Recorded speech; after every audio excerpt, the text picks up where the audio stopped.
جو شخص روز فجر کی نماز کے بعد 3 دفعہ سورہ فاتحہ، 3 دفعہ آیت الکرسی اور 4 کل 3 مرتبہ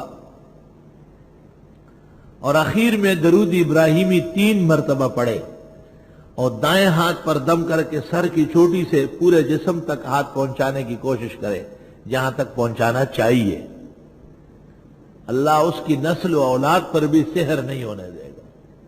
نہایت مؤثر عمل ہے، سب کو اجازت ہے۔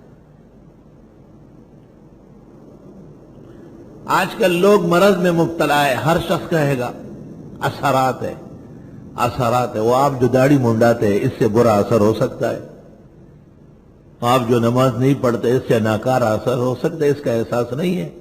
نہیں، کسی نے اس کو کہہ دیا قمیص ناپی اس کی تو اس کی قمیص چھوٹی نکلی۔ یہ طریقہ ہے، ٹرپ بازی کا طریقہ ہے، لوگوں کو شک شبے میں ڈالنے کا۔